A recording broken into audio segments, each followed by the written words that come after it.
They won't tell you this. But there's a reason some men walk into a room and everything changes. The laughter softens, the postures straighten, even silence sounds heavier. You don't need to be famous. You don't need to be loud. You need to become undeniable. This isn't about charisma. It's not about being liked. It's about building an aura so potent, so psychologically commanding that people adjust themselves around you without understanding why. Most men beg for respect with words. The powerful bend reality without speaking. Because your true power is not how much attention you grab, it's how the room behaves when you say nothing at all. In this video, you'll learn how to engineer presence, weaponize silence, and build myth around your existence. This isn't motivation. This is a blueprint for psychological dominance distilled from Machiavelli's coldest truths and sharpened for the modern world. If you're tired of being overlooked and you're ready to make your presence unforgettable, then stay silent and watch carefully. The shift starts now. Look around you, scroll through your feed, walk into a cafe. What you'll witness is not just people talking, it's people performing, not for truth, but for approval. We live in an era where identity is no longer built from within. It's borrowed, leased from pixels, filtered comments, and fleeting attention spans. People no longer ask themselves, "Who am I?" They ask, "Did they like it?" Validation has become currency. And like all fragile currencies, its value crashes with overprinting. You see it in the eyes of the young man who deletes a photo after 10 minutes because it didn't get enough likes. You hear it in the nervous laugh of the employee who agrees with an idea he doesn't believe in because standing out feels like suicide. And you feel it in the silence of the man who once had vision, but now scrolls endlessly hoping to be reminded that he still matters. This is not confidence. This is dependence. Machiavelli warned us long ago, the man who must be told he is powerful is already powerless. And yet society today teaches men to speak louder, hustle, harder, post, more show, more beg, more, for something they never needed in the first place. They've replaced gravity with noise. But noise fades, gravity holds. You don't build presence by chasing reactions. You build it by removing the need for reaction altogether. Because the man who does not need to be seen is often the one most remembered. Power. Real power is not volume. It's mass. It's the weight of a person who does not flinch, does not explain, and does not dilute himself for applause. Modern culture has confused visibility with value. It teaches that the more you expose, the more you matter. But exposure without substance is just performance in a collapsing theater. The Machiavellian understands something deeper. Your silence must say more than their shouting. Your stillness must disturb their chaos. You don't fight for recognition, you absorb it. The man of power is not the man who is liked by all. He is the man others adjust themselves around unconsciously, involuntarily. So the next time you feel the pull to post, to please, to be approved, ask yourself, are you commanding influence, or are you just performing for crumbs? Because once you start building yourself around the opinions of others, you hand over the keys to your identity. Real power doesn't knock. It doesn't introduce itself. It simply enters the room, and the room reshapes itself in silence. And that is the beginning of aura. Aura is not gifted. It is constructed brick by brick, choice by choice, silence by silence. It is not a matter of personality, but of design. You don't need to be extroverted to dominate. You need to understand what most never will presence is not about being seen. It's about being felt. Presence isn't showing up. It's displacing air. When a man with true presence enters a room, the atmosphere shifts. Not because he says something, but because his very existence becomes the reference point. While others chase laughter and applause, he simply exists without permission. This kind of presence is born from subtraction, removing the need to be liked, the compulsion to explain the twitch of insecurity. His stillness carries more weight than their noise, and that weight is what bends people silently. Before you speak, your eyes have already spoken. Gaze in its purest form is a verdict. Do not scatter it like spare change. Distribute it like currency intentionally rarely. Hold eye contact not for intimacy, but for disruption. Let it sting, then drift away, as if the conversation no longer deserves your energy. Then comes your voice, not volume cadence. Speak slowly on the exhale. Carve space between your sentences. Let your pauses hum with pressure. Cut the upward inflection. Every statement must land like a verdict, not a request. Doubt is smelled, not heard. If you're not sure, neither is your audience. You don't always need to speak. Sometimes the most terrifying sound is the one that never arrives. The dominant man vanishes deliberately. He skips the unimportant gathering, ignores the need to explain, disappears from routines just long enough for people to miss his gravity. Let your absence whisper louder than their performances. Make them fill the silence you leave behind with exaggerated stories because humans fear what they cannot track. Scarcity creates myth. Myth creates leverage. If you never show flaw, they'll envy you. If you overshare, they'll devalue you. The key is timing. Reveal something cracked, but only once it's been healed. Share a story that once burned, now cooled to embers. It must feel intimate but cost you nothing. That's how you turn envy into trust, and trust into loyalty. Vulnerability is not a confession. It's a test, one you administer, on your terms. You are the climate others adjust to.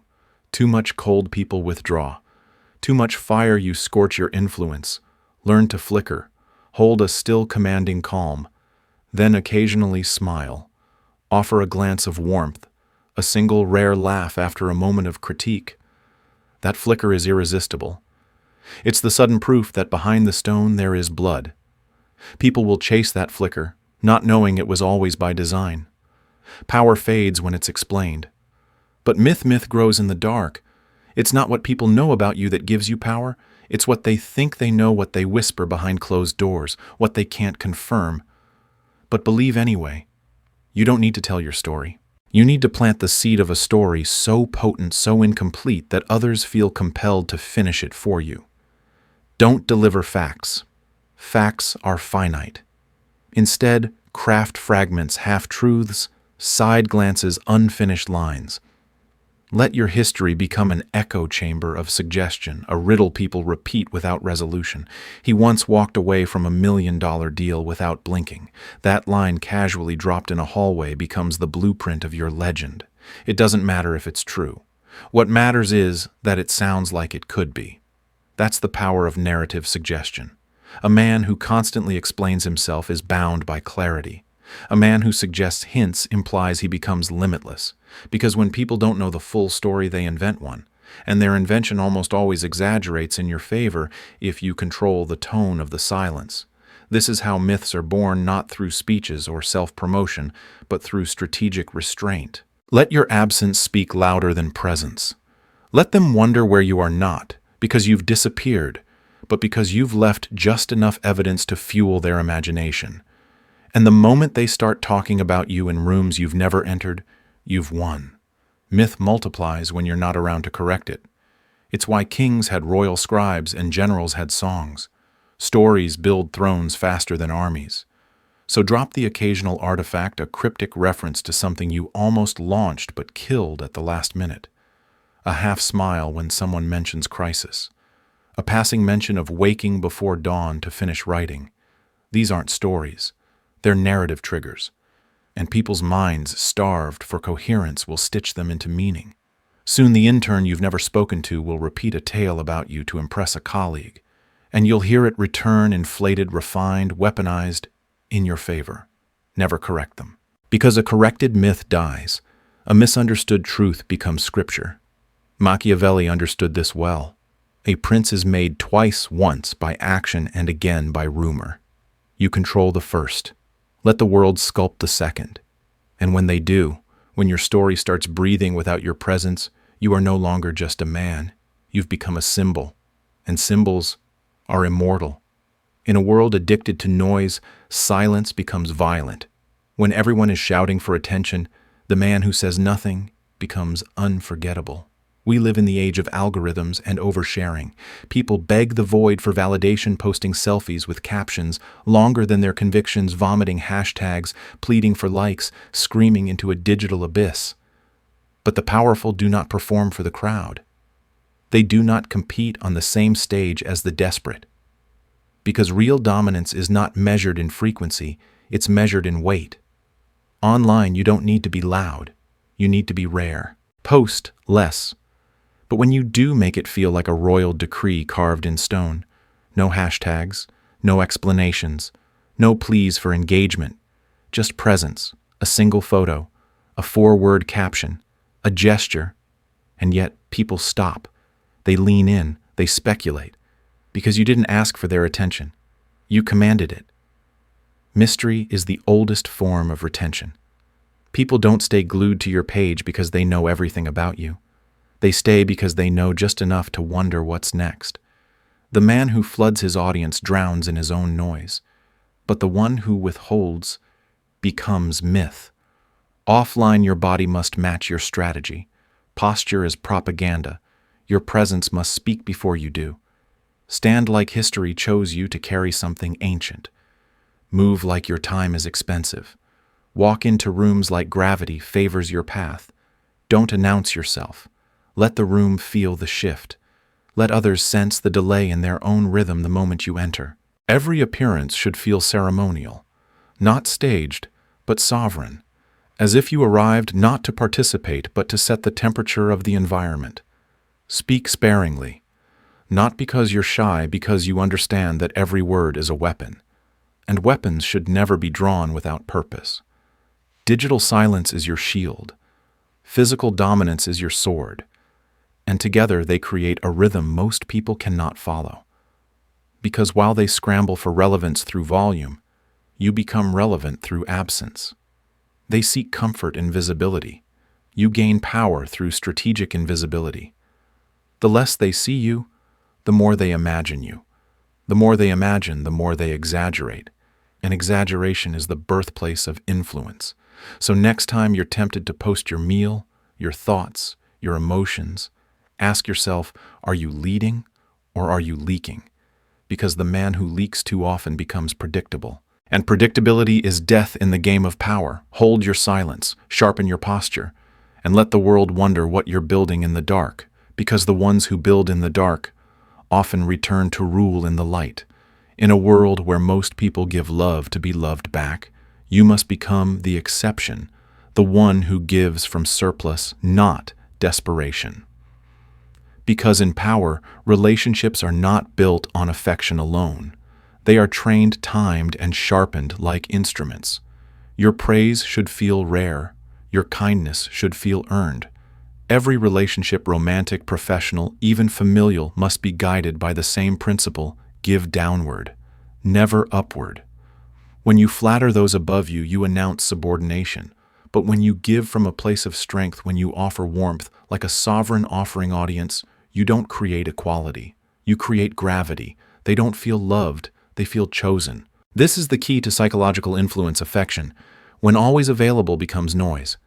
But when offered strategically, it becomes a drug. Say nothing when they expect a compliment. Then, after a stretch of silence, offer a single sentence of praise, just enough to reset their nervous system, not as reward, but as reinforcement. This is not manipulation. This is emotional conditioning. Humans are pattern-seeking creatures. When they learn that your attention follows their strength, not their weakness, they will perform strength to stay in your orbit. That's how a leader shapes behavior. That's how a lover commands loyalty. Not by giving everything, but by making every offering feel sacred. In love, never become the man who gives more than he owns emotionally. Don't text her every morning. Don't reassure endlessly. Don't answer every question. Mystery builds desire. Predictability erodes power. You must make your affection feel like a rare climate event, one that lifts, inspires, and then vanishes, leaving her wondering when the warmth will return. And in that wondering, she binds herself to you. The same applies in leadership. Your employees, partners, followers, they should crave your validation, not expect it. Don't smile to comfort. Smile to reward. Don't praise effort. praise, execution. When they win, let your approval arrive just late enough to be noticed, just rare enough to matter. Because when people begin to associate your approval with their elevation, they internalize your presence as a necessity for growth. That's not influence.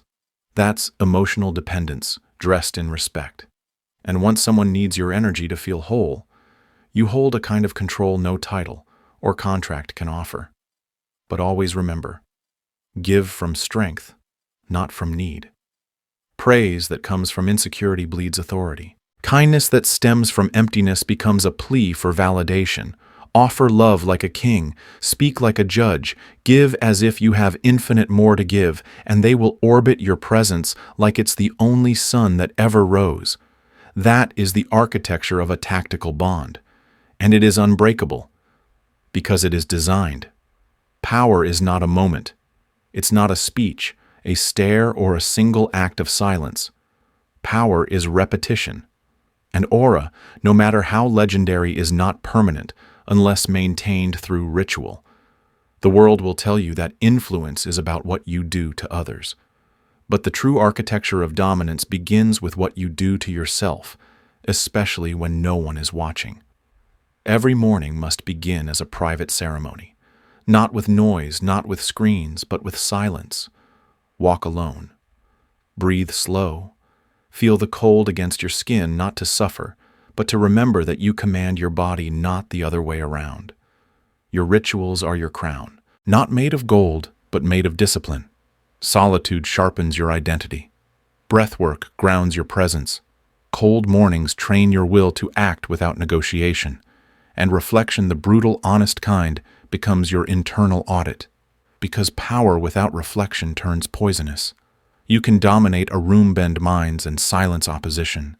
But if you haven't faced your own shadow, that power becomes a mask you wear rather than a force you embody.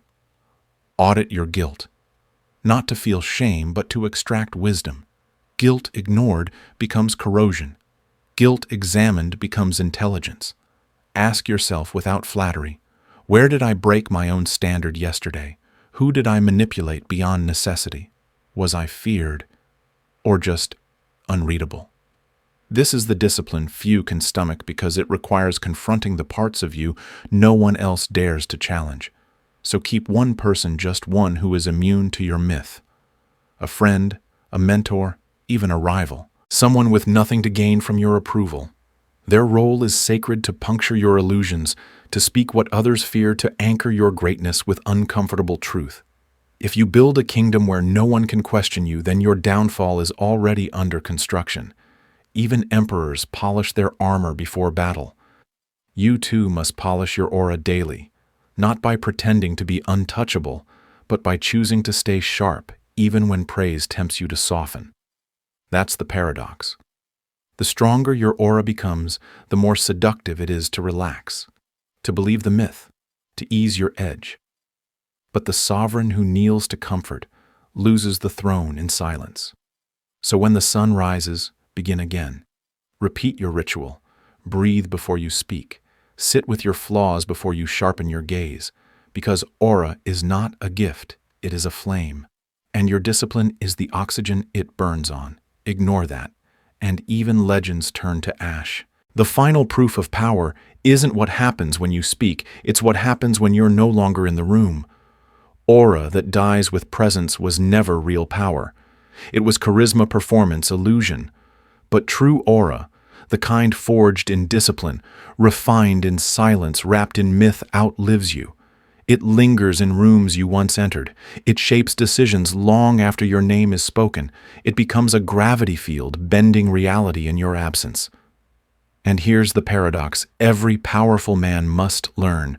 The more you teach, the more you must withhold. Don't give them the whole blueprint. Give them pieces. Let your lessons feel like fragments recovered from a vanished civilization, useful, haunting, incomplete. Teach deliberately, but always hide one piece. That missing piece will drive them mad. It will send them searching. And in that search, they grow. Let your absence become a quest. Let those who studied under you wonder, what would he have done now? Why didn't he show that last step? What did he leave out? On purpose. They will argue over your silence. They will speculate about your reasons. And each interpretation becomes another layer of your legend. You don't need to say it all. Leave unfinished chapters, unsent letters, half-spoken thoughts. Because the aura that lives forever is not the one that explains everything. It's the one that makes others write the rest for you. That is the secret of legacy, unfinished influence. Your myth doesn't survive because it was written down. It survives because it was felt, because it left traces without ever leaving fingerprints. Machiavelli understood this. He didn't give us every answer. He gave us a framework laced with contradiction, a guidebook designed not to teach obedience, but to provoke clarity through conflict. And so should you. When you mentor with intentional opacity, when you lead with precision but never full transparency, and when you disappear, let the silence echo louder than your presence ever could. Because a man whose teachings require no teacher becomes immortal, and a man whose absence forces others to rise becomes unforgettable. One day they will gather in rooms, boardrooms, bedrooms, battlefields, and they will speak your name not because you demanded it, but because you shaped them without finishing them. Your name will become shorthand for something bigger, not a man, not a memory, but a symbol of disciplined command and carefully engineered mystery. And long after your body returns to dust, the aura you built will walk on, not loudly, but everywhere. This was never about superstition. Aura is not magic. It's not charm. It's not a trick of charisma or a flash of style. It's engineered inevitability, the result of choices made in silence, rituals repeated in darkness, and restraint practiced in a world addicted to noise. You don't dominate people by force. You bend reality by becoming the reference point for how reality feels in your presence. Not through fear, not through approval, but through the quiet reorganization of the room when you enter and the strange emptiness that lingers when you leave. You've felt it. The sudden stillness when a certain man walks in, the way conversations die down not out of respect, but out of calibration. The instinct to straighten your back, lower your voice, choose your words. That's not fear. That's submission without realization, not because he demanded it, but because his very existence shifts the atmosphere. That is aura, and it is not granted by the world. It is claimed through structure, maintained through solitude, weaponized through presence. Most men chase control, but the Machiavellian knows true control doesn't chase it, pulls. It draws others into alignment. It doesn't command. It replaces their emotional gravity with yours. So when you walk into a room, you're not there to participate. You're there to rewrite the structure. Your voice carries weight, not because it's loud, but because it follows silence. Your gaze cuts not because it threatens, but because it withholds. And your absence, your deliberate absence, becomes a presence they feel even in memory. This is not performance. This is architecture. You've built a kingdom of subtle tremors, tiny shifts in behavior, posture, tone, all triggered by your presence. The way an intern suddenly sits straighter. The way a seasoned executive folds her sentence and watches your face for approval. The way the mood adjusts ever so slightly when your silhouette is detected from the corner of someone's eye. You didn't ask for these reactions. You constructed them slowly, precisely like a sculptor, carving obedience from attention. And the final truth is this: every room you leave remembers the temperature you set. And every room you enter reshapes its structure around your silence. Not because of fear, not because of fame, but because you've become something the modern world has forgotten how to name: a man whose power does not shout, it echoes. So speak less, appear rarely, breathe with intent, and know that the most powerful thing you'll ever leave behind is the way they change when you're gone. This is your dominion, not of noise, but of presence, not of attention, but of transformation. The kingdom of subtle tremors is yours, if you choose to build it in silence and rule it without apology. In a world saturated with noise, the most powerful man is the one who no longer needs to shout. This message isn't about being popular. It's about being unignorable. The aura you build becomes your silent authority. It's not gifted by luck, beauty, or charm. It's engineered through ritual restraint and psychological precision. Instead of seeking approval, you must practice emotional sovereignty. Every moment you withhold unnecessary reaction, every time you walk away from explaining yourself, you're adding weight to your presence. People remember how you make them feel, especially when you leave the room. The real shift happens when you stop chasing validation and start designing your atmosphere. You train your silence to carry judgment. You let your gaze set hierarchy. You offer warmth rarely, so it becomes currency. And over time, people begin to orbit around your discipline, not your performance. In practical life, this means showing up with stillness, not desperation. Speaking with finality, not anxiety. Rewarding strength, not begging for closeness. In business, in love, and in leadership, the man who engineers his aura becomes a living myth. And myths are not forgotten. So take the first step today. Audit your habits. Reclaim your silence. Shape how others experience you without ever asking for it. If this message stirred something in you, subscribe, like, and share this with someone who's ready to stop performing and start commanding. Because once you build your aura with intention, you never have to raise your voice to be remembered again.